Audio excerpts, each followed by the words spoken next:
Et cette réforme des retraites en France, on en parle avec vous, Bruno Cotresse. Bruno, l'exécutif joue gros avec ce texte.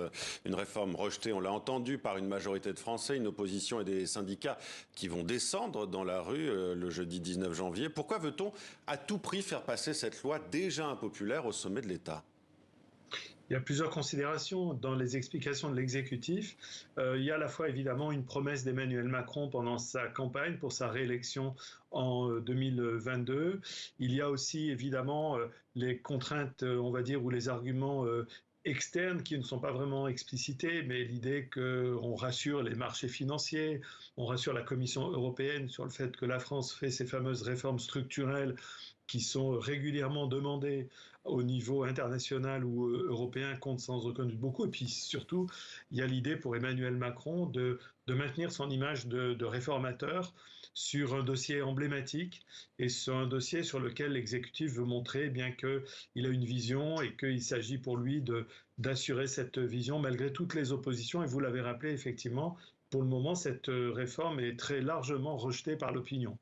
Bruno, à quel type de mouvement social faut-il s'attendre selon vous? Est-ce que ça peut s'inscrire dans la durée? Il ne fait pas de doute que du côté syndical, la mobilisation sera forte. On a vu hier la déclaration commune de toutes les centrales, les grandes centrales syndicales, et de manière extrêmement emblématique et révélatrice, cette déclaration commune était lue par Laurent Berger. Donc de ce point de vue-là, on peut s'attendre à avoir une très forte mobilisation syndicale du côté de la CFDT, du côté de la CGT, du côté de l'ensemble des organisations syndicales. Est-ce que ça va embrayer? Est-ce que ça va suivre au plan politique? C'est toujours un peu plus délicat, tant les partis politiques aujourd'hui semblent avoir de plus en plus de mal à avoir une capacité à faire descendre les gens dans la rue, mais visiblement, en tout cas du côté de la gauche politique, il y a là également un front très uni dans le rejet de la réforme d'Emmanuel Macron. Mais justement, cette bataille, Bruno, qui s'engage, peut-elle permettre à la gauche de resserrer ses rangs au sein de la NUPES, une alliance qui a été éprouvée ces derniers mois, notamment autour de l'affaire Quatennens? Oui, bien sûr, on constate depuis quelques mois que des éléments de différenciation apparaissent au sein de cette nouvelle coalition électorale de la gauche.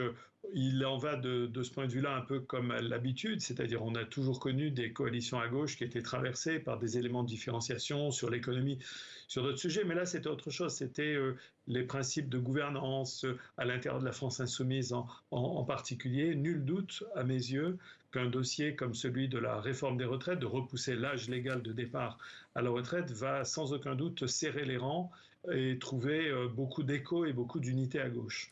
Bruno, le texte devrait en tout cas passer puisque la droite des Républicains a décidé de voter en sa faveur. Est-ce que cela montre une nouvelle fois la proximité idéologique entre la droite et Emmanuel Macron ?